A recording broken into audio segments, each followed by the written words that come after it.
Nama Bapa dan Putra dan Roh Kudus. Amin. Shalom Aleichem bersama Manusia.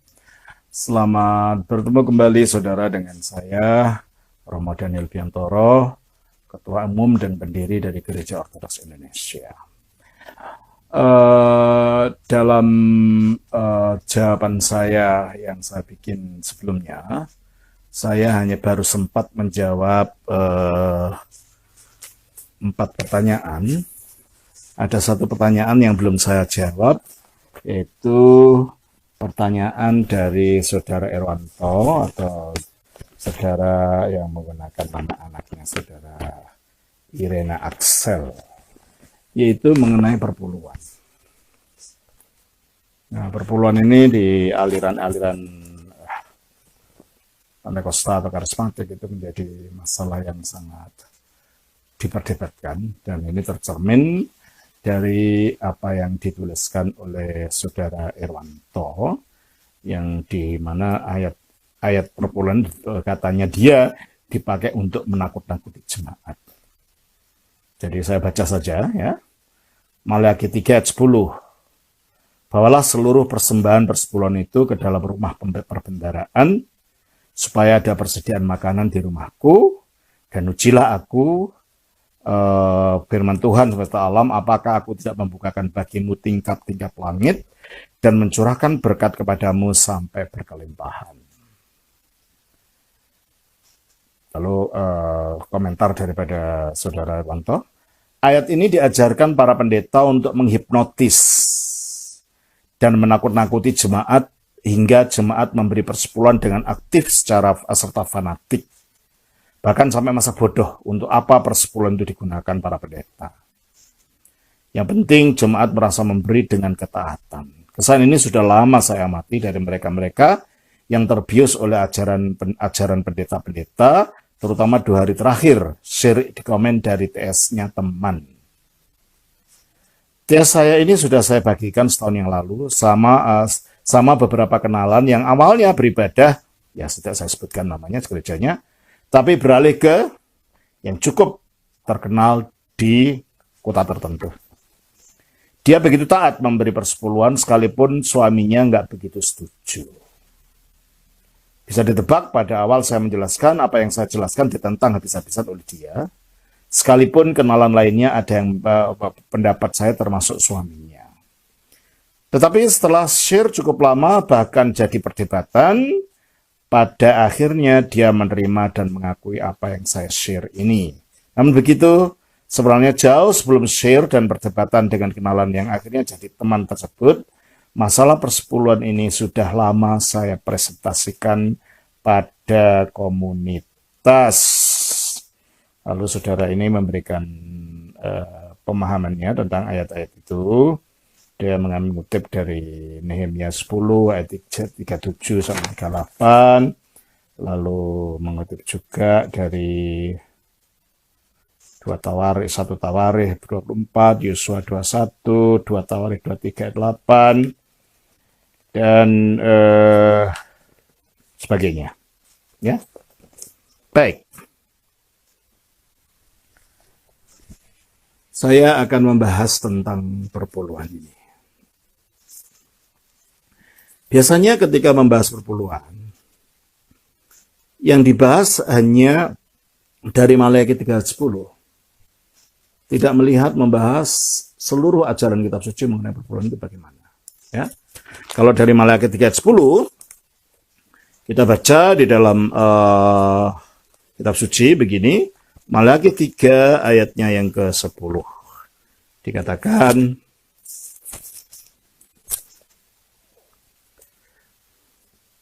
bawalah seluruh persembahan persepuluhan itu ke dalam rumah perbendaharaan, supaya ada persediaan makanan di rumahku, dan ujilah aku firman Tuhan semesta alam, apakah aku tidak membukakan bagimu tingkap-tingkap langit dan mencurahkan berkat kepadamu sampai berkelimpahan. Ayat yang sampai yang 12 ya. Aku akan menghardik bagimu belalang pelahap, supaya jangan dihabisinya hasil tanahmu, dan supaya jangan pohon anggur di padang tidak berbuah bagimu, firman Tuhan semesta alam. Maka segala bangsa akan menyebut kamu berbahagia, sebab kamu ini akan menjadi negeri kesukaan firman Tuhan semesta alam.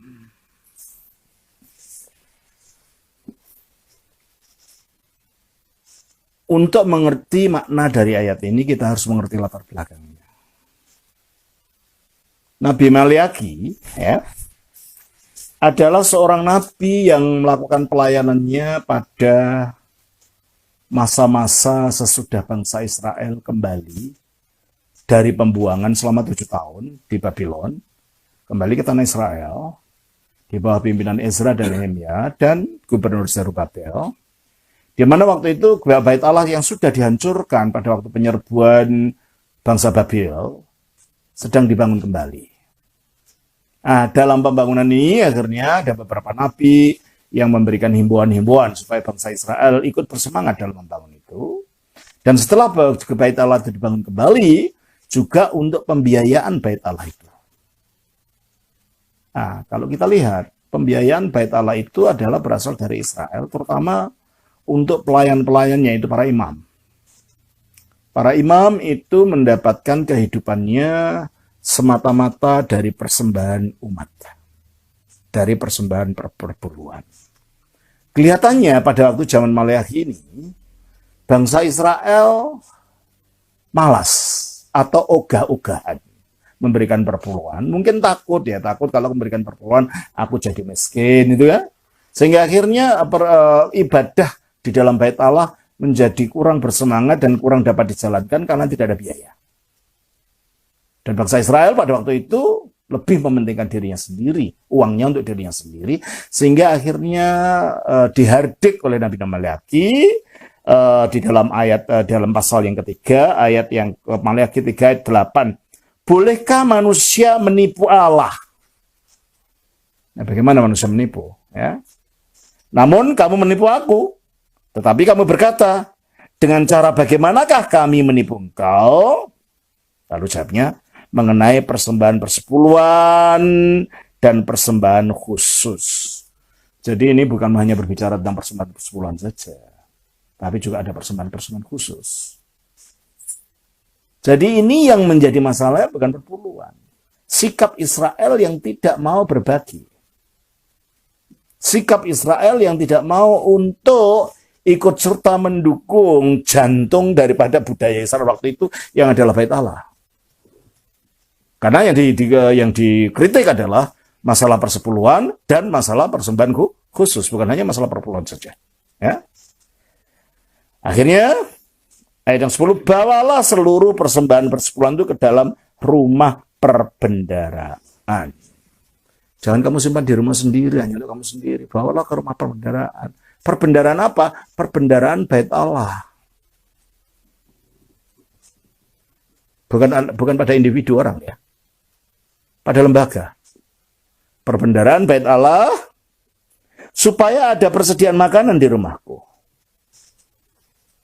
Ya karena imam-imam tidak mendapatkan gaji apa-apa.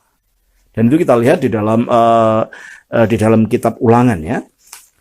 Bagaimana para imam perjanjian lama itu mendapatkan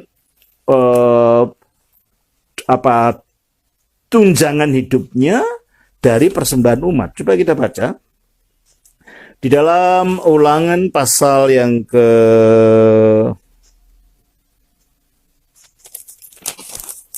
14. Okay. Ulangan pasal yang ke-14 ayatnya yang ke-12 ya. Haruslah engkau benar-benar mempersembahkan 1/10 dari seluruh hasil benih yang tumbuh di ladangmu tahun demi tahun di hadapan Tuhan Allahmu di tempat yang akan dipilihnya untuk membuat namanya dalam diam di sana. Haruslah engkau memakan persembahan persepuluhan dari gandummu, dari anggurmu dan minyakmu, ataupun dari anak-anak sulung lembu sapimu dan kambing dombamu, supaya engkau belajar untuk selalu takut akan Tuhan. Apabila dalam engkau diberkati Tuhan Allahmu, jalan itu terlalu jauh bagimu, sehingga engkau tidak dapat mengangkutnya karena tempat yang akan dipilih Tuhan, maksudnya bait Allah ya. Jadi awalnya persembahan bait Allah harus diberikan ke bait Allah, sama dengan dikatakan Maleakhi tadi, bahwa ke perbendaraan bait Allah. juga jadi bukan pada individu perorangan orang Lewi ya, tapi bait Allah ya.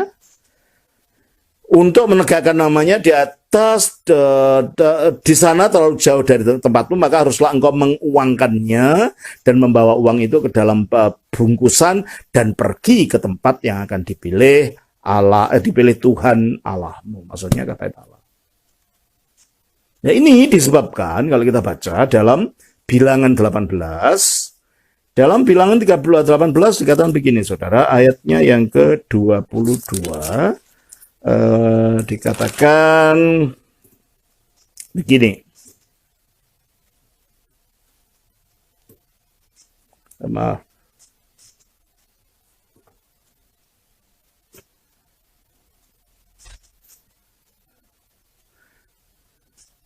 Dalam ayat 1, Tuhan berfirman kepada Harun, engkau ini dan anak-anakmu beserta seluruh sukumu haruslah menanggung akibat setiap kesalahan terhadap tempat kudus, sedang hanya engkau beserta anak-anakmu lah yang harus menanggung akibat setiap kesalahan yang dilakukan dalam jabatanmu sebagai imam.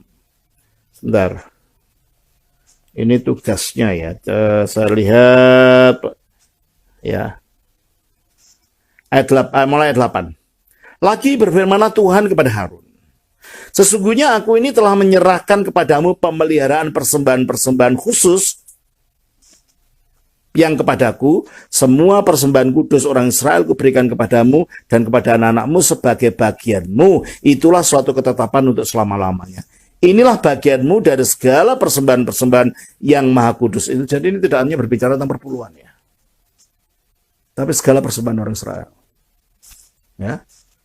Inilah bagianmu dari segala persembahan yang maha kudus itu, yaitu dari bagian yang tidak harus dibakar, segala persembahan mereka yang berupa korban sajian, korban penghapus dosa, dan korban penebus salah yang dibayar mereka kepadaku. Itulah bagian maha kudus yang menjadi bagianmu dan bagian anak-anakmu.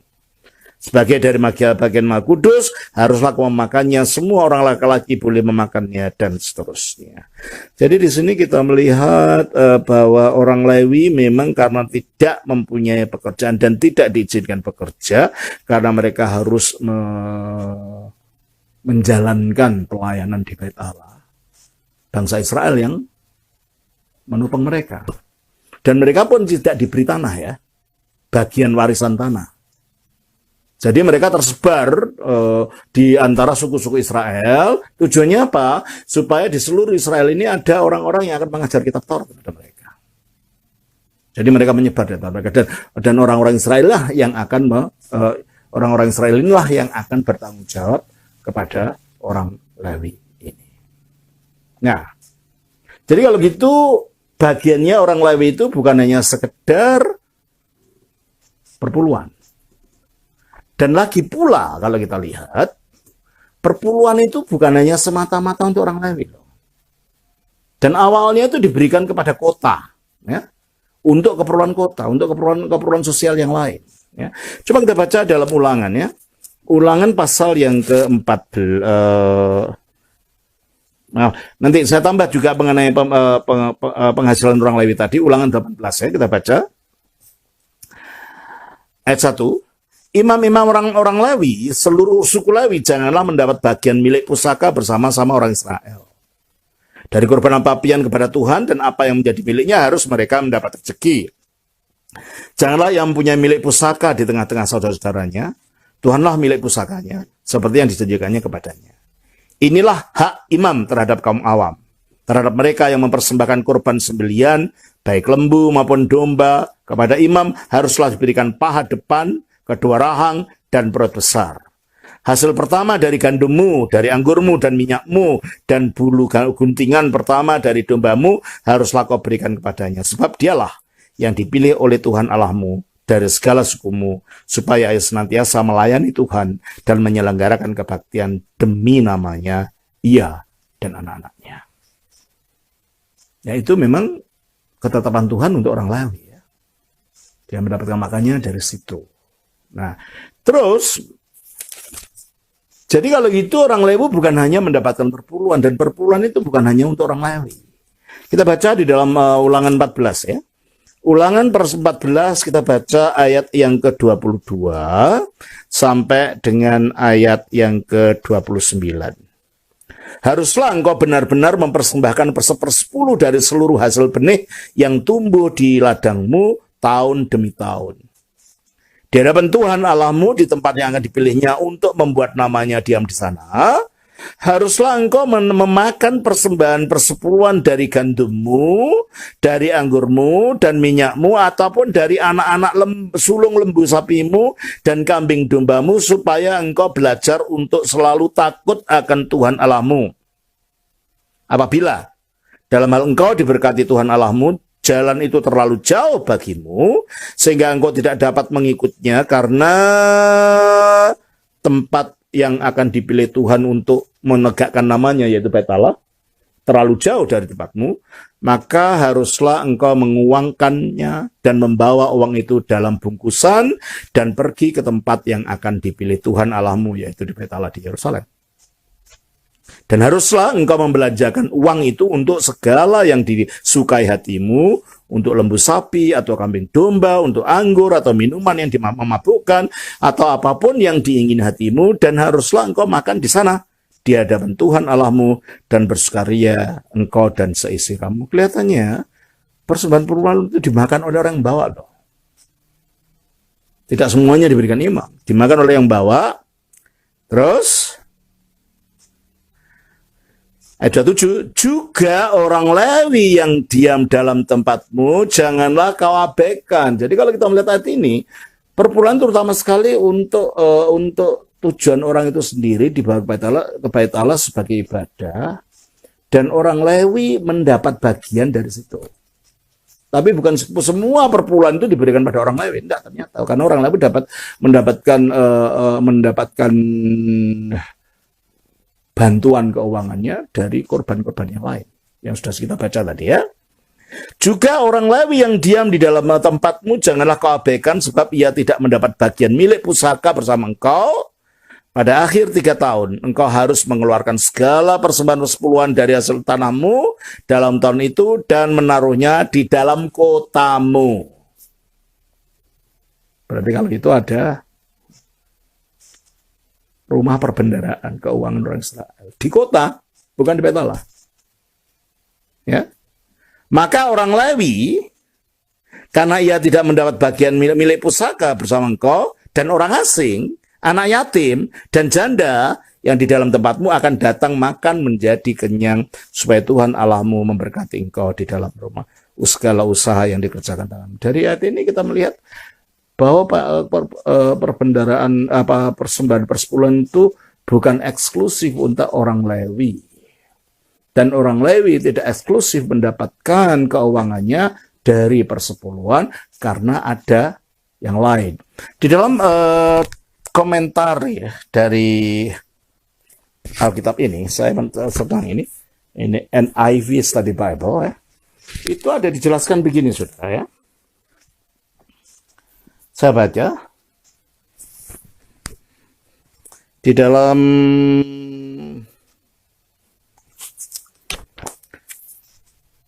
Ulangan pasal yang 14 tadi, dia memberikan komentar begini. Antara Ulangan 14 ayat 22 sampai 29 dan juga lihat Bilangan 18 ayat 21 sampai 29 yang sudah kita baca tadi.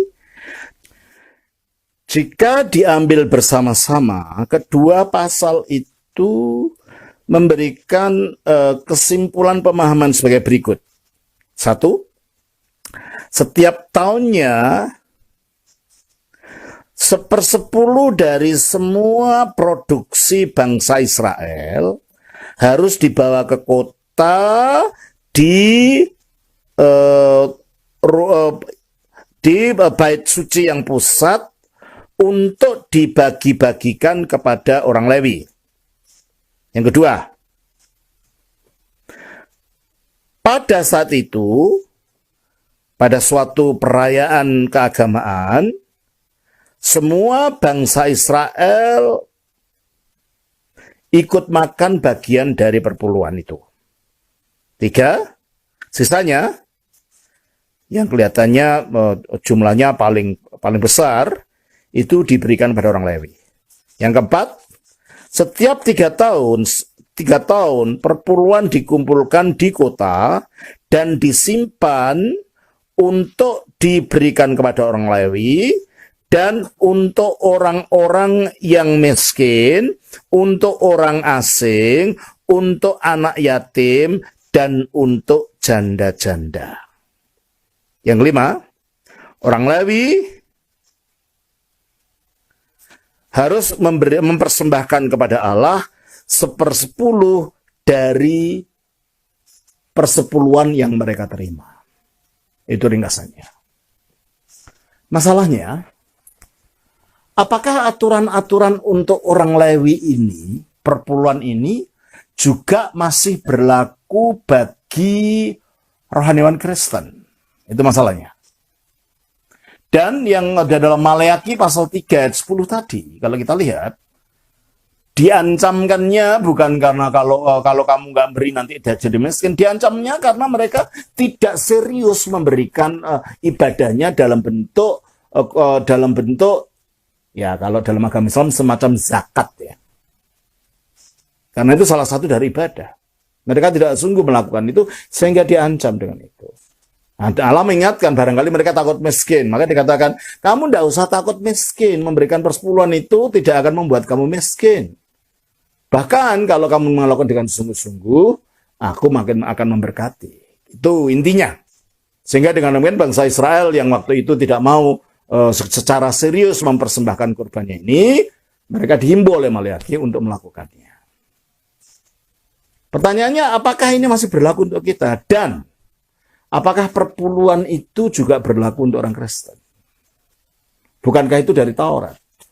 Ada orang yang berargumentasi seperti itu. Perpuluhan itu memang diperluas maknanya dan teknisnya dalam Taurat. Tapi sebenarnya perpuluhannya itu sendiri sudah ada sebelum kitab Taurat diberikan, karena perpuluhan itu sudah dipraktekkan pada zamannya Abraham. Coba kita baca di dalam Kejadian pasal yang ke-14. Di dalam Kejadian pasal yang ke-14, ayatnya yang kita baca Kejadian pasal yang ke-14, ayatnya yang ke-20.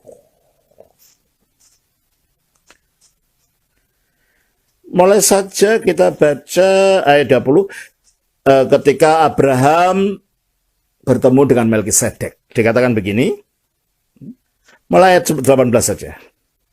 Melkisedek, Raja Salem, membawa roti dan anggur. Ia seorang imam Allah yang Maha Tinggi. Lalu yang berkati Abraham katanya, diberkatilah kiranya Abraham oleh Allah yang Maha Tinggi, pencipta langit dan bumi, dan terpujilah Allah yang Maha Tinggi yang telah menyerahkan musuhmu ke tanganmu. Lalu Abraham memberikan kepadanya 1/10 dari semuanya. Jadi perpuluhan itu bukan berasal dari Musa. Perpuluhan itu sudah dilaksanakan pada zamannya Abraham, dan itu juga dilaksanakan oleh Yakub, cucunya. Ya. Coba kita baca dalam Kejadian pasal yang ke-28. Di dalam Kejadian pasal yang ke-28 kita baca demikian. Ya. Pasal yang ke-28 kita baca demikian, ayatnya yang setelah Yakub melarikan diri karena dia menipu Esau saudaranya, dan Esau jadi marah masalah hak kesulungan ya, dan akhirnya dia melarikan diri, dan akhirnya dia di tengah jalan dia tidur di padang belantara dan dia melihat penglihatan. Ada tangga naik ke langit dan malaikat Allah turun naik, dan setelah bangun dia mengatakan begini, ayat 20 pas Kejadian 28. Lalu bernazarlah Yakub, jika Allah akan menyertai dan akan melindungi aku di jalan yang kutempuh ini, memberikan kepadaku roti untuk dimakan dan pakaian untuk dipakai, sehingga aku selamat kembali ke rumah ayahku, maka Tuhan akan menjadi Allahku, dan batu yang kudirikan sebagai tugu ini akan menjadi rumah Allah, dan segala sesuatu yang engkau berikan kepadaku akan selalu kupersembahkan 1/10 kepadamu. Jadi kalau begitu kita melihat bahwa 1/10 itu bukan berasal dari Taurat, dan Kalau begitu, detailnya mengenai teknis pelaksanaannya bukan seperti yang ada dalam Tauratnya Musa kalau begitu. Karena di zamannya Abraham maupun di zaman Yakub belum ada orang Lewi.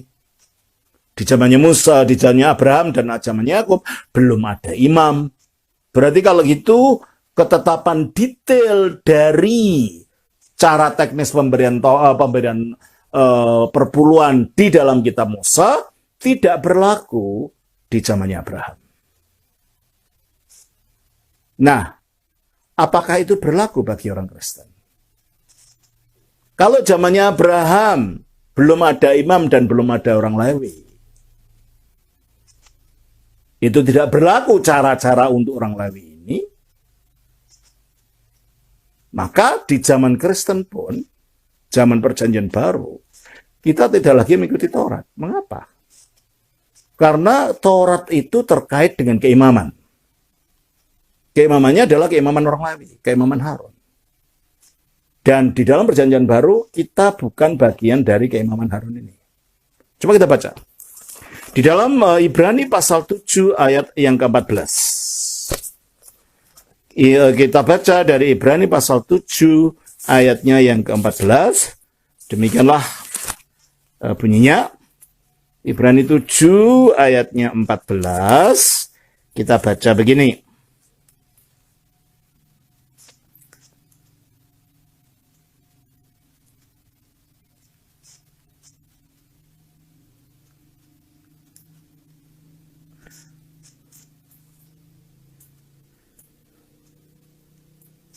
Bukan ayat 11 tapi ayat 12. Mulai 11.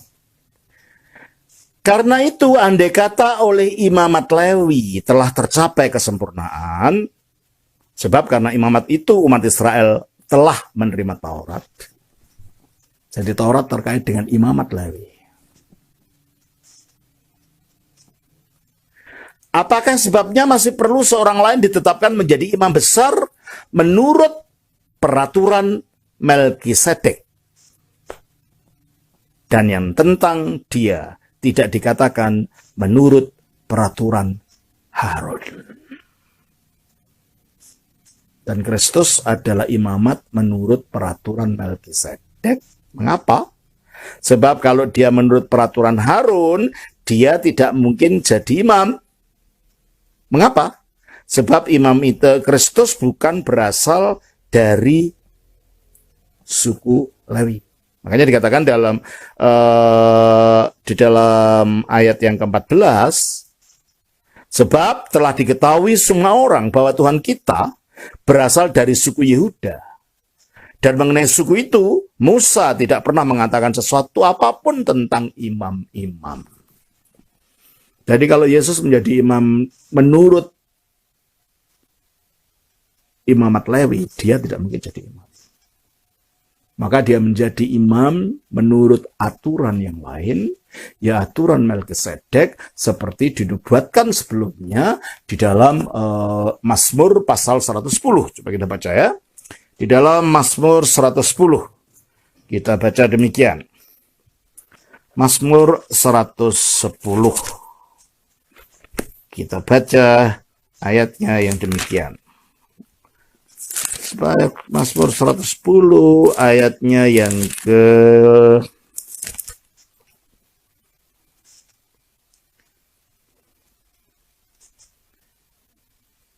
4. Tuhan telah bersumpah dan ia tidak akan menyesal. Engkau adalah imam untuk selama-lamanya menurut Melkisedek. Dan telah nubuat tentang Mesias. Jadi Kristus menjadi imam bukan karena keturunan Harun. Nah, imamat apa ini? Imamat apa ini? Kalau bukan menurut Harun. Ibrani 7 ayat 15-16 mengatakan, dan hal itu jauh lebih nyata lagi jikalau ditetapkan seorang imam lain menurut cara Melkisedek, yang menjadi imam bukan berdasarkan peraturan-peraturan manusia. Bukan peraturan hukum Taurat juga. Tetapi berdasarkan hidup yang tidak dapat binasa. Gimana maksudnya? Kalau kita lihat Melkisedek dalam Perjanjian Lama, coba kita baca ya di dalam Kejadian tadi, Kejadian pasal 14 ayatnya yang ke-18, kita melihat di sana mengenai kisah Melkisedek, dan di seluruh Alkitab kisahnya cuma 3 ayat itu saja. Dari zaman dulu, zaman purba, sampai nanti anak kita yang terakhir, di akhir zaman, ya kisahnya Melkisedek ya cuma itu saja. Ya. Coba kita baca. Di dalam 14 ayat yang ke-18. Melkisedek, Raja Salem, membawa roti dan anggur, ia seorang imam Allah yang maha tinggi. Kita tidak tahu siapa ini. Tidak ada silsilahnya, tidak ada cerita bapaknya siapa, tidak ada cerita ibunya siapa, tidak ada cerita kapan dia jadi imam, tidak ada cerita kapan dia pensiun jadi imam. Tahu-tahu sudah imam gitu aja. Berarti kalau gitu, ini gambaran daripada keimamannya itu tanpa awal, karena tidak ada cerita kapan dia ditabiskan. Keimamannya itu tanpa akhir, karena tidak ada cerita kapan dia pensiun jadi imam. Dan dia itu kekal karena tidak ada gambaran dari kekekalan, karena tidak ada cerita kapan dia lahir. Juga tidak ada cerita kapan dia mati. Nah, keimaman Melkisedek model inilah yang bukan berdasarkan peraturan manusia, tetapi berdasarkan hidup kekal yang dilambangkan tidak ada bapak, tidak ada ibu, tidak ada cerita mati, tidak ada cerita lahir, tidak ada cerita pentahbisan, tidak ada cerita pensiun. Model keimaman seperti inilah yang akhirnya menjadi modelnya keimaman Yesus. Mengapa begitu? Karena Yesus dengan matinya di atas salib, dia menjadi korban. Nah, kalau dalam Perjanjian Lama, korban itu akhirnya dibakar sampai habis ya, jadi abu. Kristus tubuhnya yang menjadi korban itu bukan dibakar jadi abu, bangkit pada hari ketiga, sehingga korbannya menjadi korban yang sekali dan seterusnya ya korban itu, tidak diulang-ulang. Dan dalam Perjanjian Lama hanya imam besar yang akan membawa hasil korban, terutama pada waktu hari raya pendamaian di dalam Imamat 16. Dialah yang membawa hasil korban ini ke ruangan Maha Kudus. Kristus pun begitu. Setelah dia mengorbankan dirinya sebagai penggenapan korban-korban Perjanjian Lama di atas salib, lalu tubuh yang sudah dikorbankan ini dibawa oleh dia, naik ke surga, diperhadapkan ke hadapan Allah. Berarti sekarang dia berfungsi sebagai imam. Jadi Yesus menjadi imam bukan karena keturunan Harun, tetapi karena hidup yang kekal, yaitu hidup kebangkitan tadi.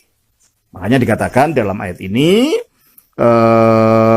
dalam Ibrani 7, dikatakan, ayat 16, yang menjadi imam bukan berdasarkan peraturan-peraturan manusia, tetapi berdasarkan hidup yang tidak dapat binasa. Hidup apa? Hidup kebangkitan tadi. Jadi keimaman Yesus ini adalah kekal. Dan kita sekarang sebagai pengikut Yesus, kita tidak lagi di bawah keimaman Harun ataupun keimaman Lewi. Dan dikatakan dalam Ibrani 7 ayat yang ke-12 itu, ini dikatakan, sebab jikalau imamat berubah, tadinya Harun, sekarang Melkisedek, dengan sendirinya akan berubah pula hukum Taurat. Itu makanya kita tidak lagi di bawah Taurat. Hukum kita hukum baru, sebab imamnya imam baru. Hukumnya hukum hidup di dalam Roh Kudus. Berarti kalau gitu teknis-teknis pelaksanaan perpuluhan untuk imamat Lewi dan lain-lain itu tidak bisa diterapkan di dalam kehidupan perjanjian baru. Dan itu tidak bisa kita jadikan landasan untuk mengatakan harus memberi perpuluhan karena ini dan itu. Emangnya kamu mengikuti Taurat? Emangnya kamu orang Lewi? Emangnya kamu masih mengikuti imamat Harun? Tidak. Jadi detailnya tidak, tetapi prinsipnya tetap. Karena perpuluhan itu bukan dari Taurat. Perpuluhan itu sudah ada sejak Abraham, sejak Yakub. Oleh karena itu Kristus sendiri tidak pernah mengkritik prinsip perpuluhan itu. Tetapi juga tidak pernah menyuruh harus dilakukan seperti yang dilakukan orang Lewi. Tidak. Kita baca di dalam Matius pasal 23. Ya. Di dalam Matius pasal 23 ayatnya yang ke-23. Kita baca demikian. Ya. Matius pasal 23 ayat 23, Tuhan Yesus mengatakan begini. Ya. Matius 23 ayat 23. Celakalah kamu, hai ahli-ahli Taurat dan orang-orang Farisi. Hai kamu orang-orang munafik. Sebab persepuluhan dari selasih, adas manis, dan jintan kamu bayar. Tetapi yang terpenting dalam hukum Taurat kamu abaikan, yaitu keadilan dan belas kasihan dan kesetiaan. Jadi ada dua ini. Perpuluhan dan sikap moral. Yang ini dijalankan karena murah ya. Tapi yang moral ini yang sulit. Karena harus mengikuti praktek moral ya. Tetapi Yesus mengatakan, yang satu harus dilakukan, apa? Prinsip moral harus dilakukan. Dan yang lain, apa? Perpuluhan, jangan diabaikan. Berarti kalau begitu, secara prinsip Yesus mengajarkan, ya jangan diabaikan perpuluhan itu, mentang-mentang kamu menekankan yang rohani. Ini tidak, dua-duanya harus dijalankan. Dan itu pula kita lihat dalam Lukas 18, ketika Tuhan Yesus menceritakan tentang orang Farisi dan pemungut cukai, yang demikian ceritanya di dalam Lukas pasal 18, kita baca demikian. Lukas pasal yang ke-18 kita baca demikian, saudara. Lukas 18 ayatnya yang ke-10 sampai 12. Ada dua orang pergi ke bait Allah untuk berdoa. Yang seorang adalah Farisi dan yang lain pemungut cukai. Orang Farisi itu berdiri dan berdoa dalam hatinya begini, ya Allah, aku mengucap syukur kepadamu karena aku tidak sama seperti semua orang lain, bukan perampok, bukan orang lalim, bukan pezina, dan bukan juga seperti pemungut cukai ini. Aku berpuasa 2 kali seminggu. Aku memberikan 1/10 dari segala penghasilanku. Tuhan Yesus tidak mengkritik praktek keagamaan orang ini. Yang dikritik adalah sikapnya menyombongkan diri, sikapnya yang tinggi hati. Makanya ayat 14 mengatakan, aku berkata kepadamu, orang ini pulang ke rumahnya sebagai orang yang dibenarkan Allah dan orang lain itu tidak. Maksudnya orang ini masih pemungut cukai ini. Yang lain itu adalah orang Farisi yang secara legal, secara hukum menjalankan semua aturan-aturan hukum Taurat. Tetapi secara sikapnya sombong, maka dikatakan, sebab barang siapa meninggikan diri, ia akan direndahkan, dan barang siapa merendahkan diri, ia akan ditinggikan. Jadi, yang dikritik oleh Yesus bukan praktek keagamaannya termasuk perpuluhan, tetapi sikap meninggikan diri di dalam melaksanakan keagamaan. Berarti kalau begitu, baik dalam Matius 23 maupun dalam Lukas 23 ayat 23 tadi, maupun dalam Lukas 18 ayat 12 ini, Kristus tidak pernah mengkritik perpuluhan itu sendiri. Dan Kristus tidak pernah mengatakan perpuluhan sudah dihapus. Hanya perpuluhan ini akhirnya harus dilihat dari kacamata keseluruhan ajaran Injil. Bukan dari kacamata Taurat, sebab imamat kita bukan imamat Harun. Imamat kita bukan imamat orang Lewi. Nah, kalau gitu gimana? Nah, prinsip memberi itu tetap menjadi ajaran Injil. Dan menurut Injil bahkan seluruh milik kita, bukan hanya 1/10 saja, itu adalah miliknya Allah. 1 Korintus pasal yang ke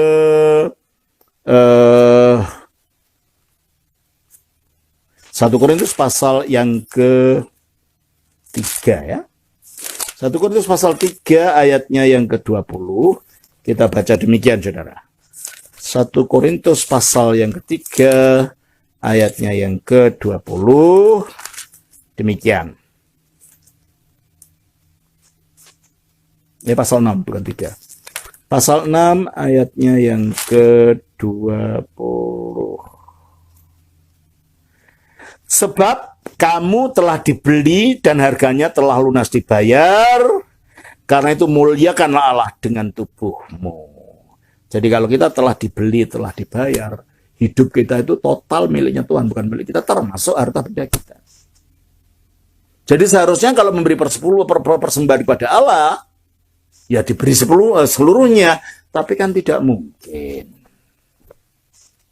Tapi kan tidak mungkin kita memberikan seluruhnya. Oleh karena itu, sebagai patokan, 1/10 itu adalah jumlah yang paling rasional untuk kita dapat berikan kepada Tuhan sebagai persembahan kita dari milik kita, sebagai wakil daripada 100% yang seharusnya milik Tuhan. Oleh karena itu jangan dijadikan perpuluhan itu sebagai pancingan gitu ya. Kalau kita memberi, nanti kita akan diberi. Nah ini kan seperti judi. Maliaki 3 ayat 10 tidak mengajar tentang tabur tuai, bukan. Maliaki 3 ayat 10 hanya untuk menegaskan pada orang Yahudi, kamu jangan takut miskin. Kalau kamu memberikan, enggak, kalau kamu miskin, nanti Tuhan akan menolong kamu. Gitu loh maksudnya. Jadi ini kan banyak ditafsirkan ini sebagai prinsip tabur tuai. Berikan, maka kamu akan mendapat melimpah. Dan akhirnya itu digunakan seperti yang dikatakan oleh Bapak tadi, orang-orang tertentu untuk menipu orang, untuk menarik banyak uang dari orang-orang itu. Padahal kalau menurut Alkitab, perpuluhan itu harus, pemberian kepada Tuhan itu harus diberikan dengan hati yang sukarela. Bukan karena ditakut-takuti, dibohong-bohongin, tapi dengan sukarela. Coba kita baca di dalam 1 Korintus pasal yang ke-16 ya. Di dalam 1 Korintus pasal yang ke-16 atau sebentar. Ya. Kita baca demikian. 1 Korintus pasal yang ke-16.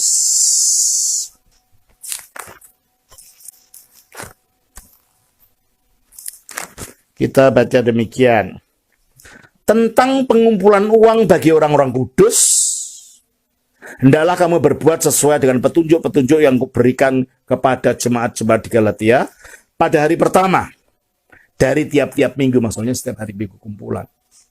Hendaklah kamu masing-masing sesuai dengan apa yang kamu peroleh menyisihkan sesuatu dan menyimpannya di rumah, supaya jangan mengumpulkan itu baru diadakan kalau aku datang. Jadi setiap minggu mereka mengumpulkan, nanti diberikan, dan memberikannya ini harus dengan sukacita. Kita baca dalam 2 Korintus pasal yang ke-8. Kita baca demikian saudara ya. Kita baca ayat yang pasal ke-9. Tentang pelayanan kepada orang-orang kudus tidak perlu lagi aku menuliskannya kepadamu kamu. Bahkan ini bukan untuk pendeta loh ya. Ini untuk orang kudus. Untuk orang Kristen yang ada di Yerusalem sebenarnya. Ya. Aku telah tahu kerelaan hatimu tentang mana aku megahkan kamu kepada orang-orang di Makedonia, orang Tesalonika maksudnya. Ya. Kataku, Akhaya itu Korintus, sudah siap sedia sejak tahun yang lampau, dan kegiatanmu itu telah menjadi perangsang bagi banyak orang. Ya. Ayat yang 8, ayat 6, camkanlah ini, orang yang menabur sedikit akan menuai sedikit juga, dan orang yang menabur banyak akan menuai banyak juga. Nah, ini yang dipakai biasanya ayatnya. Kalau kamu beri perpuluhan, pasti kamu menerima banyak. Itu kan kayak judi aja. Padahal maksudnya kalau kita lihat ayat 9, ayat yang ayat 5, sebab itu aku merasa perlu mendorong saudara-saudara itu untuk berangkat mendahului aku, supaya mereka lebih dahulu mengurus pemberian yang telah kamu janjikan sebelumnya. Jadi orang Korintus sudah janji untuk memberi, agar nanti tersedia sebagai bukti kemurahan hati kamu dan bukan sebagai pemberian yang dipaksakan. Tidak boleh dipaksakan. Saya tahu ada orang yang cerita pada saya, ada orang-orang tertentu yang menakut-nakuti jemaatnya, dan malah ada yang katanya, saya tidak tahu itu benar atau tidak, saya dilapori saja, katanya ada yang meminta nomor kartu kredit dari jemaatnya, dan setiap tahun langsung dipotong dari kredit itu. Benar atau tidak, tapi itu yang saya dengar. Dan ini keliru sekali, berarti itu kan pemaksaan. Belum tentu itu orang-orang itu rela, tapi hanya karena ditakut-takuti, akhirnya diberikan nomor kreditnya. Ya. Ayat yang ke-7, hendaklah masing-masing memberikan menurut kerelaan hatinya. Jangan dengan sedih hati atau karena paksaan. Sebab Allah mengasihi orang yang memberi dengan sukacita. Ya, kalau kita memberi sukacita di dalam kekurangan kita seperti apa? Seperti janda miskin itu loh. Yang memberikan uangnya, uang segitu-gitunya diberikan. Tuhan Yesus mengatakan nilainya lebih besar daripada orang yang kaya yang memberiannya sebagian kecil dari miliknya. Nah, kalau kita memberikan itu memang ada janji ini. Dan Allah sanggup melimpahkan segala kasih karunia kepada kamu, supaya kamu senantiasa berkecukupan di dalam segala sesuatu, dan malah berkelebihan di dalam berbagai kebajikan. Jadi, setelah melihat keseluruhan sebagai orang Kristen, persembahan persepuluhan diberikan pertama-tama, bukan untuk tujuan main judi seperti itu. Diberikan sebagai rasa syukur kita kepada Allah karena harga kita sudah lunas dibayar. Kita miliknya Allah semua. Allah hanya menuntut sedikit saja, ya sepersepuluhan. Itu pun untuk ukuran yang paling kecil kalau kita menggunakan ukuran Alkitab. Tapi sebenarnya ya nggak ada ketentuan harus sepersepuluhan bagi orang-orang Kristen. Tetapi karena itu adalah peraturan yang sudah dilakukan, praktek yang sudah dilakukan sejak zaman Abraham, dan Tuhan Yesus tidak pernah mengkritik, maka perpuluhan seyoganya dijalankan memang. Tapi bukan dengan tujuan untuk tabur tuai tadi. Bukan tujuan untuk memanjakan keserakahan seseorang. Hati-hati. Kalau perpuluhan itu kita gunakan sebagai sarana untuk memanjakan kita dan kita memaksa orang. Nah ini jadi makin bertentangan. Tujuan kita memberikan perpuluhan, tujuan kita memberi adalah supaya kita tidak terlekat pada benda. Yang pertama, supaya kita tidak menjadi serakah, supaya kita tidak menjadi kikir. Itu tujuannya. Dan malah sebaliknya, ini di perpuluhan orang ditakut-takuti hanya karena keserakahan, hanya karena kikir tidak memberi. Dan ini salah satu ciri dari nabi palsu, guru palsu dalam Alkitab. Coba kita baca. Di dalam 2 Petrus pasal yang kedua. Ya. Di dalam 2 Petrus pasal yang kedua, kita baca begini. Ayat 1. Sebagaimana nabi-nabi palsu dahulu tampil di tengah-tengah umat Allah, maksudnya di dalam sejarah bangsa Israel, demikian pula di antara kamu akan ada guru-guru palsu. Mereka akan memasukkan pengajaran-pengajaran sesat yang membinasakan. Ya. Bahkan mereka akan menyangkal penguasa yang telah menebus mereka. Ini bentuk yang paling ekstrim, ya. Kesesatan itu, penyangkalan terhadap Kristus. Dan dengan jalan demikian segera mendatangkan kebinasaan atas diri mereka. Banyak orang akan mengikuti cara hidup mereka sayangnya justru banyak orang mengikuti yang gini. Yang palsu-palsu gini. Dan saya ingatkan saudara, kebenaran itu tidak dihitung dari jumlah. Bahwa jumlahnya paling besar itu paling benar. Tidak. Pernah terjadi seorang pimpinan gereja pada abad keempat, Athanasius, dia orang satu-satunya melawan seluruh negara waktu itu. Seluruh pemimpin gereja yang hampir semuanya mengikuti ajaran Arius. Sehingga dikatakan Athanasius contra mundo dalam bahasa Latin. Athanasius melawan dunia. Jadi kebenaran itu tidak selalu jumlahnya banyak, tidak harus jumlahnya yang banyak pasti benar. Banyak jumlahnya banyak. Orang aliran tertentu yang jumlahnya banyak atau agama tertentu yang jumlahnya banyak, yang belum tentu itu kebenaran. Kebenaran bukan demokrasi. Kebenaran bukan pilihan suara. Bukan karena jumlah. Yang sayang di sini banyak orang melihatnya gitu ya, karena jumlahnya banyak. Banyak orang akan mengikuti cara hidup mereka yang dikuasai hawa nafsu Dan karena mereka jalan kebenaran akan dihujat. Dan karena serakahnya guru-guru palsu itu, nah ini intinya serakah. Ujung-ujungnya duit gitu loh. Ngumpulkan orang tujuannya supaya jadi kaya. Supaya dia dapat mendapatkan sesuatu dari orang.